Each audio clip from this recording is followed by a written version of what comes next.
கிறிஸ்து இயேசுவுக்குள் மிகவும் அன்பாக நேசிக்கப்பட்ட அன்புக்குரிய சகோதர சகோதரிகளே, நம்முடைய ஆண்டவராகிய இயேசு கிறிஸ்துவின் நாமத்தினாலே அன்பையும் வாழ்த்துதலையும் தெரிவித்துக் கொள்கின்றோம். விசேஷ விதமாக வேதாகம பொக்கிஷ சாலையிலிருந்து இன்றைக்கு நாம் பார்க்கக்கூடிய ஒரு சின்ன பாடத்தினுடைய தலைப்பு என்னன்னு சொல்லி கவனிக்கும் பொழுது, வருகையின் காலம் அப்படின்ற தலைப்பில் சில உண்மைகளை நாம் தெரிந்து கொள்ளப் போகின்றோம். அன்புக்குரிய சகோதர சகோதரிகளே, இந்த தலைப்பை நம்ம சொன்ன உடனே நம்முடைய சிந்தனையில் என்ன வரும்னு சொல்லி பார்த்தீங்கன்னா, வருகை என்பது நம்முடைய ஆண்டவராகிய இயேசு கிறிஸ்துவினுடைய இரண்டாம் வருகையை பற்றி சொல்லக்கூடிய வசனம். அது தலைப்பும் அதை பற்றி தான். சரிங்களா? அப்போ சில நேரங்களில் அநேகருக்கு பார்த்தீங்கன்னா இந்த காரியங்கள் தெரிஞ்சிருக்கும். சில பேருக்கு சில வசனங்கள் சிந்தனையில் வரும். என்னன்னு சொல்லி கவனிக்கும் பொழுது, அந்த நாளையும் அந்த நாளிகையும் பிதா ஒருவரை தவிர குமாரன் மரியாரன்னு சொல்லி சில இடங்களில் சொல்லப்பட்டிருக்கு சகோதரரே. அப்போ எப்படி நம்ம வருகையின் காலத்தை நம்ம புரிஞ்சுக்க முடியும் அப்படின்னு கூட கேள்விகள் கேட்கலாம். ஆனால் நம்முடைய பாடம் அந்த வருடங்களை சொல்லக்கூடிய பாடம் கிடையாது இப்போது. சரிங்களா? வருகையினுடைய கால சூழ்நிலைகள் அதை தெரிந்து கொள்ளக்கூடிய முக்கியமான ஒரு பகுதி இது. அதனால தான் நம்முடைய ஆண்டவர் அதுக்கேற்றபடி ரொம்ப அருமையான சில பதில்களை வேதாந்தத்துக்குள்ளாக நமக்கு கொடுத்துருக்கார். அப்போ இந்த தலைப்புக்கு நம்ம ஆதாரமாக எடுத்துக்கொண்ட வசனம் எங்கே இருக்குன்னு சொல்லி கவனிக்கும் பொழுது பாருங்கள், லூக்கால 12ஆம் அதிகாரம் 37ஆம் வசனம் வாசிக்கும் பொழுது, எஜமான் வரும்போது விழித்திருக்கிறவர்களாக காணப்படுகிற ஊழியக்காரரே பாக்கியவான்கள். அப்போது நம்முடைய ஆண்டவர் சொல்கிறார் எஜமான் வரும்போது அப்படின்றார். அதனால தான் நம்முடைய ஆண்டவர்கிட்ட இந்த பாடத்துடைய தலைப்பை நம்ம கேட்டு சில பதில்களை பெற்றுக்கொள்ள போகிறோம். வரும்போதுன்னு சொல்லியிருக்கீங்களா ஆண்டவரே, அந்த கால சூழ்நிலைகளை எங்களுக்கு கொஞ்சம் சொல்லிக் கொடுங்க ஆண்டவரே. அந்த பர்டிகுலர் அந்த வருடத்தையோ அந்த ஒரு நிமிடத்தையோ நாங்கள் கேட்கல ஆண்டவரே, அது எப்போ நீங்கள் விரும்புகிறீங்களோ அப்போ எங்களுக்கு சொல்லிக் கொடுங்க. ஆனால் கால சூழ்நிலைகளை மட்டும் எங்களுக்கு புரிஞ்சுக்கணும் ஆண்டவரே, நாங்கள் இன்னும் உற்சாகமாக வாழ முடியும் ஆண்டவரே அப்படின்னு சொல்லும் பொழுது தான் ஆண்டவர் சொல்கிறாரு, நான் அநேக இடங்களில் வருகை குறித்து நான் தெளிவாக சொல்லியிருக்கேனே, நீங்கள் அதை கவனிக்கலையா அப்படின்னு சொல்லும் பொழுது நம்ம ஆண்டவர்கிட்ட சொல்கிறோம், ஆண்டவரே நாங்கள் எல்லா வசனங்களையும் படிச்சிருக்கோம் ஆண்டவரே, ஆனாலும் சில பயம் இருக்குது ஆண்டவர் எங்ககிட்ட. ஆண்டவர் கேட்குற என்ன பயம் உங்கள்கிட்ட அப்படின்னு சொல்லும் பொழுது பாருங்கள், மத்தேயுல 24ஆம் அதிகாரம் 23ஆம் வசனம் வாசிக்கும் பொழுது, அப்பொழுது இதோ கிறிஸ்து இங்கே இருக்கிறார், அதோ இருக்கிறார் என்று எவனாகிலும் சொன்னால் நம்பிடாதீங்க அப்படின்னு நான் எச்சரிப்பு இருக்கிறதுனால ஆண்டவரே நாங்கள் அதை அதிகமாக நிதானிக்கிறதுக்கு தயங்கணும் ஆண்டவரே அப்படின்னு சொல்லி நம்ம ஆண்டவர்கிட்ட சொல்லும் பொழுது ஆண்டவர் சொல்கிறாரு, நல்லா கவனிங்க அன்புக்குரிய சகோதர சகோதரிகளே, வெளிப்படுத்தின விசேஷத்தில் என்னுடைய வருகையை குறித்து ரொம்ப அருமையாக நான் ஸ்டேஜ் பை ஸ்டேஜாக நான் சொல்லிக் கொடுத்தேன். அதை கவனிச்சிங்கன்னா சில நம்பிக்கைகள் உங்களுக்கு கிடைக்கும் அப்படின்னு சொல்லி ஆண்டவர் நமக்கு சொல்கிறார். என்னன்னு சொல்லி சொல்லும் பொழுது வெளிப்படுத்தின விசேஷத்தில் 2ஆம் அதிகாரத்தில் 5ஆம் வசனம் நல்லா கவனித்து பார்க்கும் பொழுது, நீ மனம் திரும்பு சீக்கிரமாக வரேன் அப்படின்னு சொன்னார். அது முதலாம் சபையின் காலப்பகுதி. அதே மாதிரி 3வது சபையின் ஒரு காலப்பகுதியில் வெளிப்படுத்தின விஷயத்தில் 2ஆம் அதிகாரத்தில் 16ஆம் வசனத்தில் சொல்கிறார் ஆண்டவர், நீ மனம் திரும்பு நான் வருகிறேன் அப்படின்னு சொன்னார். புரிஞ்சுங்களா? அதே மாதிரி 5ஆம் சபையின் காலப்பகுதியில் அது எங்கே இருக்குன்னு சொல்லி கவனிக்கும் பொழுது வெளிப்படுத்தின விசேஷத்தில் 3ஆம் அதிகாரத்தில் 3ஆம் வசனம் வாசிக்கும் பொழுது, நீ மனம் திரும்பு திடனை போல் உண்மையில் வருவேன் அப்படின்னு சொல்கிறார். இது 5ஆம் சபையின் காலப்பகுதி. 6ஆம் சபையின் காலப்பகுதியில் நம்ம கவனிக்கும் பொழுது பாருங்கள், வெளிப்படுத்தின விசேஷத்தில் 3ஆம் அதிகாரம் 11ஆம் வசனம், சீக்கிரமாய் வருகிறேன் அப்படின்னு சொல்கிறார்.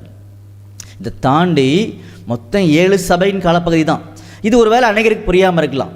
இது என்னன்னு கேட்டிங்க அப்படின்னா, சபையாக அழைக்கப்பட்டது நம்ம தான், கிறிஸ்தவர்கள் தான். இந்த அழைப்பு தொடங்கினது பெந்தகோஸ்தே நாளில். அன்னையிலிருந்து இந்த மக்கள் வாழக்கூடிய காலப்பகுதி தான் 7 சபைகளாக பிரிச்சிருக்கார். புரிஞ்சுங்களா? அதில் சொல்கிறாரு, ஒவ்வொரு சபையின் காலப்பகுதியிலும் நான் வருகிறேன் வருகிறேன் தானே சொன்னேன், நீங்கள் கவனிச்சிங்களா அப்படின்னு நம்மக்கிட்ட ஆண்டவர் கேட்குறாரு. அப்படி கேட்கும் பொழுது கடைசியாக 7வது சபையின் காலப்பகுதியில் வெளிப்படுத்தின விசேஷத்தில் 3ஆம் அதிகாரத்தில் 20ஆம் வசனம் வாசிக்கும் பொழுது, இதோ வாசற்படியில் நின்று தட்டுகிறேன் அப்படின்னு என்ன அர்த்தம்னா, 7ஆம் சபையின் காலப்பகுதியில் வந்துட்டார்னு அர்த்தம் அப்படின்றத அந்த வசனம் சொல்லுது. அப்போ இதைத்தான் நம்மக்கிட்ட ஆண்டவர் கேட்டார், என்னோட வருகை குறித்து இவ்வளோ வசனம் நான் சொல்லியிருக்கேன்னு நீங்கள் கவனிக்கலையா அப்படின்னு சொல்லும் பொழுது, ஆண்டவரே இன்னும் கொஞ்சம் எங்களுக்கு நம்பிக்கை கொடுக்கக்கூடிய வகையில் ஒரு பதிலை கொடுங்க ஆண்டவரே அப்படின்னு சொல்லும் பொழுது தான் ஆண்டவர் சொல்கிறார். லூக்கால 12ஆம் அதிகாரத்தில் 38ஆம் வசனம் வாசிக்கும் பொழுது, அவர் 2ஆம் ஜாமத்திலாவது 3ஆம் ஜாமத்திலாவது வந்து அப்படின்னு சொல்லி இங்கே சொல்கிறாரு. பாருங்கள், இது பெரிய நம்பிக்கை நம்மக்கிட்ட ஆண்டவர் சொல்கிறாரு, 2ஆம் ஜாமத்திலாவது 3ஆம் ஜாமத்திலாவது வந்து. அப்போ இந்த காலப்பகுதியில், இந்த கால சூழ்நிலையில் நான் வந்துடுவேன் அப்படின்னு ஆண்டவர் சொல்கிறார்.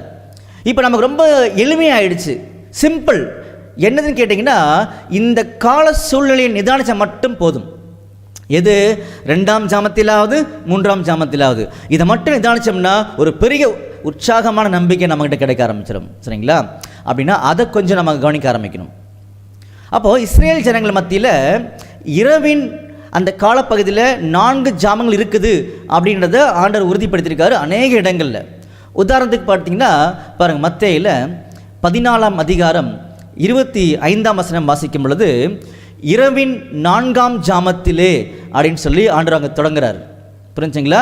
அப்போது இந்த வசனத்தில் என்ன புரிஞ்சுக்கிறோன்னு சொல்லி கவனிச்சிங்கன்னா, இரவு காலப்பகுதி இருக்குது தான், ஆனால் அதை 4 ஜாமங்களாக ஆண்டவர் பிரித்து காமிச்சிருக்கான்றதுக்கு ஒரு முக்கியமான ஒரு வசனம் நமக்கு இங்கே கொடுக்கப்பட்டிருக்கு. புரிஞ்சுங்களா?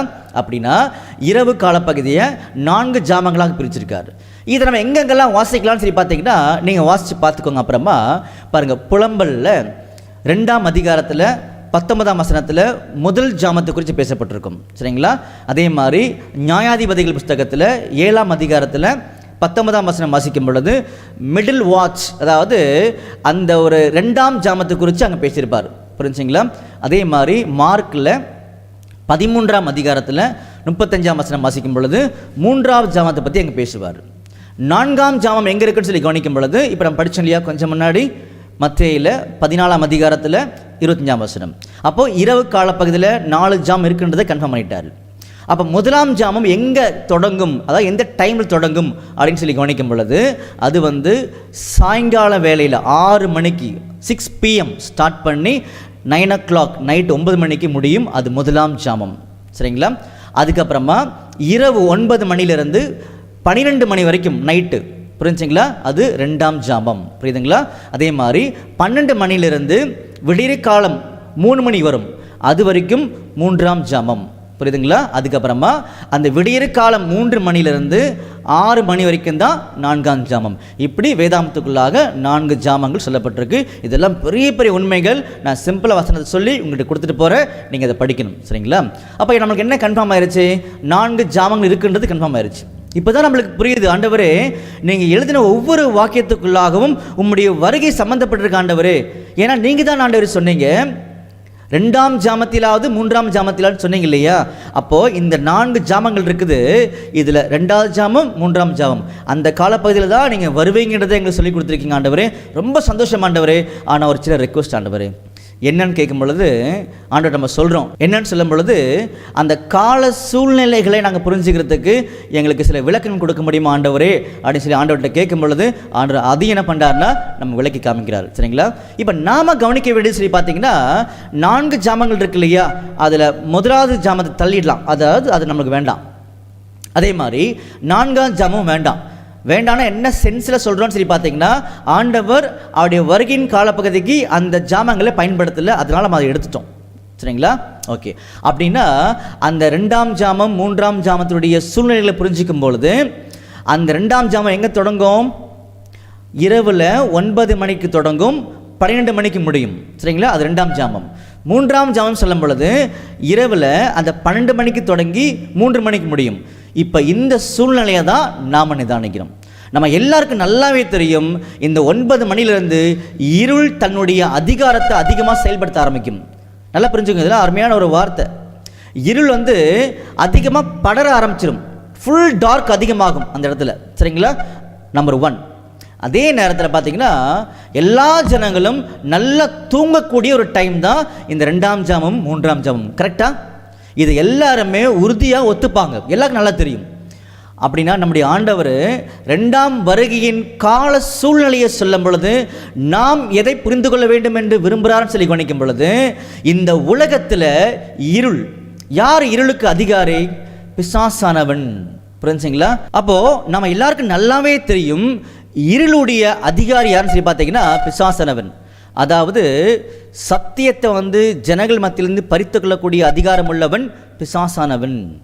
அப்போ அவனுடைய அதிகாரங்கள் அவனுடைய செயல்பாடுகள் அதிகமாக டெவலப் ஆகக்கூடிய ஒரு சூழ்நிலை நம்பர் 1. 2வது, ஜனங்கள் எல்லாரும் நல்லா தூங்கக்கூடிய ஒரு காலப்பகுதி அப்படின்றத பார்த்தீங்கன்னா அங்கே சொல்லி காமிக்கிறார். புரிஞ்சுங்களா? அன்புக்குரிய சகோதர சகோதரிகளே, தூங்குறாங்கன்னா என்ன அர்த்தம்? ஏன்னா இருளின் அதிகாரம் சொல்லும் பொழுது பிசாசனவன் அவனுடைய தந்திரமான செயல்பாடுகளை சத்தியத்தை அறிந்து கொள்ள முடியாத அளவுக்கு ஜனங்கள் மத்தியில் கொண்டு போய் சேர்க்கிறதா அந்த காலப்பகுதி. சரிங்களா? அதே நேரத்தில் தூங்குறாங்கன்னா என்ன அர்த்தம் சொல்லி பார்த்தீங்கன்னா, சத்தியத்தை தெரியக்கூடிய வாய்ப்பு கிடைச்சி அதுக்குள்ளாக வாழ்க்கையை அர்ப்பணிக்க முடியாமல் இருக்கக்கூடிய சூழ்நிலைகள் தான் தூங்குற சூழ்நிலைகள். புரிஞ்சுங்களா? அப்போ அந்த சூழ்நிலை உலகத்துக்குள்ளாக ரொம்ப பிரம்மாண்டமாக இன்னைக்கு இருக்குது. எப்படி? நிறைய டெக்னாலஜியோடைய வளர்ச்சிகள், உலகத்துடைய விஞ்ஞானங்கள், சரிங்களா, உலக அறிவுகள், உலக தேவைகள், உலக ஆசைகள், உலகத்தினுடைய பாவங்கள், இதெல்லாம் நல்லா வளர்ந்து ஆண்டவரை விரும்ப முடியாத அளவுக்கு இதெல்லாம் வளர்ந்து பெருகி இன்னைக்கு நிற்குது. புரிஞ்சுங்களா? அப்போ இந்த மாதிரி சூழ்நிலைகள் தான் ஆண்டவர் அடையாளப்படுத்துகிறார். மறுபடியும் நம்ம ரிப்பீட் பண்ணுறோம் அந்த இடத்துல, ஆண்டவரே இரவின் 2ஆம் ஜாமத்திலாவது 3ஆம் ஜாமத்திலாவது அப்படின்னு சொல்லும் பொழுது அது என்ன கால சூழ்நிலை ஆண்டவரே அப்படின்னு ஆண்டவர்கிட்ட கேட்கும் பொழுது, இரவு பகுதியில் இருள் ஆளுகை செய்ய தொடங்கும் நம்பர் 1. 2வது, எல்லா ஜனங்களும் நல்லா தூங்கக்கூடிய டைம் அப்படின்னு சொன்னார். அப்போ இந்த சூழ்நிலையில தான் யார் வந்துடுவா? நம்முடைய இயேசு கிறிஸ்துவின் 2ஆம் வருகை இருக்கும் அப்படின்றத உறுதியாக சொன்னார். எந்த மாற்றம் அதில் கிடையாதுன்றதை தெளிவுபடுத்தி காமிச்சார். அப்போ நம்ம உலகத்தை கவனிக்கிறோம். உலகத்தை கவனிக்கும் பொழுது பிசாசுடைய செய்கைகள் மிகவும் பிரம்மாண்டமாக உலகத்தில் போயிட்டு இருக்குது. இருள் ஆளுகை செய்து கொண்டிருக்கிறது நம்பர் 1. 2வது, கவனிக்கும் பொழுது எல்லா ஜனங்களும் இந்த உலகத்தினுடைய அறிவுக்குள்ளாக, விஞ்ஞானத்துக்குள்ளாக, உலகத்தினுடைய பாவத்துக்குள்ளாக, உலக காரியத்துக்குள்ளாக நல்லா டெவலப் ஆகிட்டு இருக்கிறாங்க, அவங்களுக்கு தெரியாமே. அதனால தான் ஆண்டு ரொம்ப அருமையாக சொன்னார். எபேசியர் 5ஆம் அதிகாரத்தில் 14ஆம் வசனம் வாசிக்கும் பொழுது அதில் கவனிக்கலாம் பாருங்க. ஆதலால் தூங்குகிற நீ விழித்து மரித்தோரை விட்டு எழுந்திரு. பாருங்க எவ்வளோ அருமையான வசனம் பாருங்க. தூங்குகிற நீ விழித்து மரித்தோரை விட்டு எழுந்திரு. நம்ம எல்லாருக்கும் நல்லாவே தெரியும், யாராவது ஒருத்தவங்க தூங்கிட்டு இருக்காங்கன்னா மரித்தோர் பக்கத்தில் தூங்கிட்டு இருக்காங்களாம். அந்த மரித்தோர் யாருன்னா டெட் பாடி கிடையாது. நமக்கு நல்லா தெரியும், வேதாமத்துக்குள்ளாக 2 மரித்தோர் இருக்கிறாங்கன்றது தெரியும். எங்கே வாசிக்கலாம்னு சொல்லி கவனிச்சிங்கன்னா, மத்தேயுல 8ஆம் அதிகாரம் 22ஆம் வசனம் வாசிக்கும் பொழுது அதற்கு இயேசு மரித்தோர் தங்கள் மரித்தோரை அடக்கம் பண்ணட்டும். பார்த்தீங்களா? 2 மரித்தோர் பாருங்க. மரித்தோர் தங்கள் மரித்தோரை, முதலாவது மரித்தோர் யாருன்னு சொல்லி கவனிக்கும் பொழுது உயிரோடு இருக்கிறவங்க. அதனால தான் மரித்தோர் தங்களுடைய மரித்தோரன்னு சொல்லும் பொழுது இது சொல்லர்த்தமாக டெட் பாடி, இந்த கை டெட் பாடி, இந்த விரல். சரிங்களா? அப்போது இந்த மரித்தோர் அடக்கம் பண்ணட்டும்னு சொன்னார். நீ என்னை பின்பற்றி வா. அப்போ 2 மரித்தோர் இருக்காங்களா அப்படின்னா, முதலாவது மரித்தோர் அவங்க உயிரோடு இருக்கிறவங்க. நல்லா கவனிக்கணும் வசனத்தை. புரிஞ்சுங்களா? மரித்தோர் தங்கள் மரித்தோர்னு சொல்லும் பொழுது முதலாவது மரித்தோர் சத்தியம் தெரியாமல் இருக்கிறவங்க. ஏன்னா சத்தியம்தான் நமக்கு ஜீவன். எப்படி?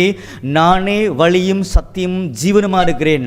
அப்போ ஆண்டவராக இயேசு கிறிஸ்து பற்றின உண்மைகள், சத்தியங்கள் தெரியாத எல்லாருமே மரித்தோர். புரிஞ்சுங்களா? அந்த மரித்தோர் சொல்லர்த்தமாக உயிர் போய் ஒருத்தங்க இருக்காங்க இல்லையா, அது இன்னொரு மரித்தோர். அவங்கள அடக்கம் பண்ணட்டும், நீ என்னை பின்பற்றி வா அப்படின்னு சொல்லி அங்கே ஆண்டவர் சொன்னார். புரிஞ்சுங்களா? அப்போ நம்மளை பார்த்து சொல்லும் பொழுது எபேசியரில் 5ஆம் அதிகாரத்தில் 14ஆம் வசனத்தில் ஆதலால் தூங்குகிற நீ விழித்து மரித்தோரை விட்டு எழுந்திரு அப்படின்னு சொல்லி சொன்னார். புரிஞ்சுங்களா? அன்புக்குரிய சகோதர சகோதரிகளே, வருகையின் காலத்தை குறித்து நம்ம வசனம் படித்தோம். அதில் நம்முடைய இயேசு கிறிஸ்துவினுடைய வருகையின் காலப்பகுதியை நமக்கு ஆண்டவர் தெளிவாக புரிய வச்சார். அது என்ன காலப்பகுதின்னு சொல்லி கவனிக்கும் பொழுது எல்லா ஜனங்களும் நல்லா தூங்கிட்டு இருப்பாங்க. அதே நேரத்தில் பிசாசுடைய அதிகாரம், இருள் ஆளுகை செய்ய தொடங்கியிருக்கும். புரிஞ்சுங்களா? அப்போ அந்த காலப்பகுதியில் தான் ஆண்டவர் வருவான்றதை சொல்லி காமிச்சார். அப்போ நாம் எப்படி இருக்கணும்னா விழித்திருக்கணுன்றதும் நம்மளுக்கு புரிவிச்சார். புரிஞ்சுங்களா? ஜஸ்ட் ஒரு சின்ன ஒரு உற்சாகமான ஒரு வசனத்தை ஆண்டவர் கொடுத்துருக்காரு. நம்ம நம்பியிருக்கோம். இதை அதிகமாக தியானிக்கும் போது நமக்குள்ள ஆண்டவர் பற்றின காரியங்கள் அதிகமாக உருவாகும். சரிங்களா? ஆண்டவர் தாமே ஆசீர்வதிப்பாராக. ஆமீன்.